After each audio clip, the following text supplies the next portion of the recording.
आज लता मंगेशकर का जन्म दिवस है। इस अवसर पर पूरा देश सुर साम्राज्ञी को याद कर रहा है।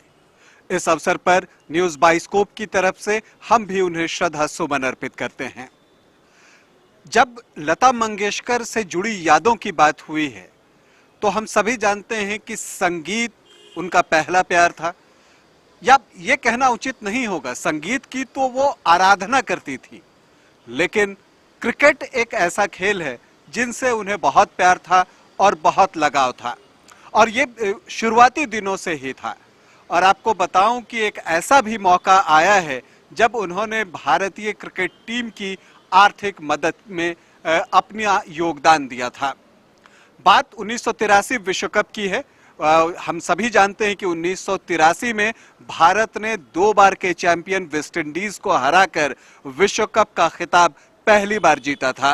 कपिल देव कप्तान थे, टीम जीती, जश्न हुआ। आपको यह भी बता दूं कि लता मंगेशकर ने उस मैच को देखा था और उस मैच का अनुभव किया था, उस रोमांच का अनुभव किया था। टीम जब जीतती है तो आजकल आप देखते हैं कि पैसों की बारिश हो जाती है टीम के खिलाड़ियों पर, लेकिन 1983 का ये वो वक्त था जब बीसीसीआई के पास वर्ल्ड चैंपियन अपनी टीम को देने के लिए कुछ भी नहीं था। वो अपने खिलाड़ियों की कोई आर्थिक मदद या कोई प्रोत्साहन राशि देने की स्थिति में नहीं था। ऐसी स्थिति में लता मंगेशकर सामने आई और उन्होंने खिलाड़ियों के लिए एक फ्री कॉन्सर्ट करने का वादा किया। मतलब उन्होंने उस कॉन्सर्ट के लिए कोई पैसा नहीं लिया।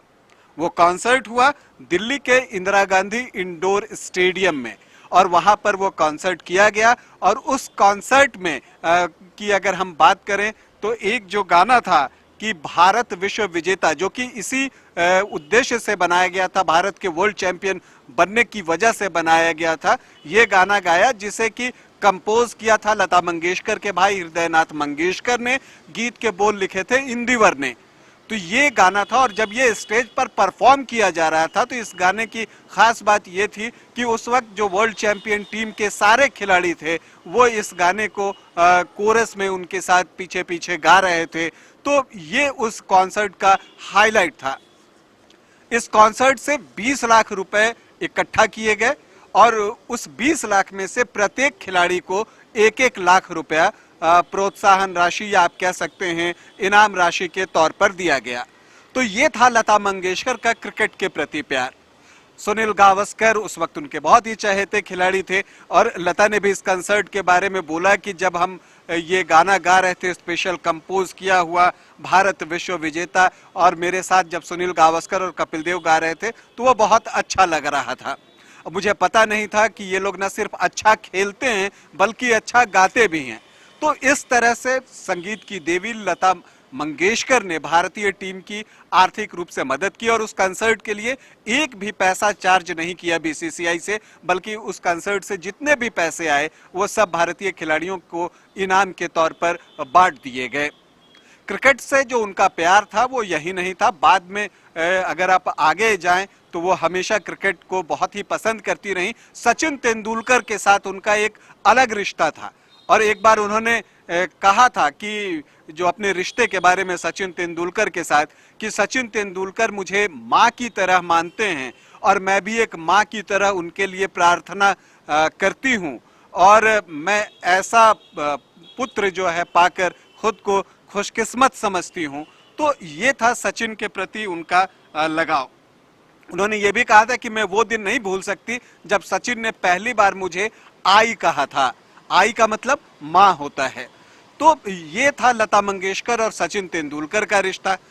सचिन के साथ उनका रिश्ता हमेशा ही माँ बेटे जैसा ही रहा, और सचिन भी ये बात को हमेशा कहते थे। जब सचिन की फिल्म 2017 में आ रही थी, सचिन अ बिलियन ड्रीम्स, तो उस वक्त भी लता मंगेशकर ने उन्हें शुभकामना देते हुए कहा था कि जैसे आपने क्रिकेट के मैदान में चौके और छक्के लगाए, वैसे ही आपकी फिल्म भी चौके और छक्के लगाएगी। और इसके जवाब में सचिन तेंदुलकर ने कहा था कि बिना माँ के आशीर्वाद के चौके और छक्के नहीं लगते।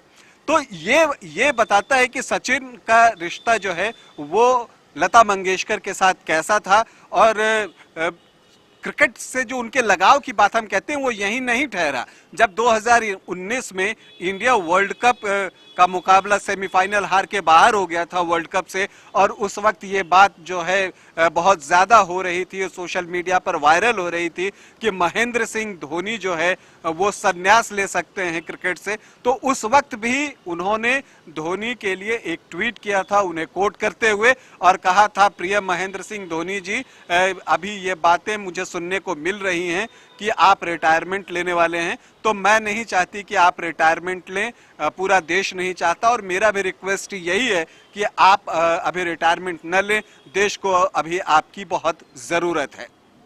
तो ये था लता मंगेशकर और क्रिकेट का रिश्ता, जो कि हमेशा बना रहा और क्रिकेट को उन्होंने दिल से चाहा। आज लता मंगेशकर के जन्म दिवस पर एक बार फिर उन्हें हम श्रद्धा सुमन अर्पित करते हैं, एक विनम्र श्रद्धांजलि न्यूज़ बाइस्कोप की ओर से।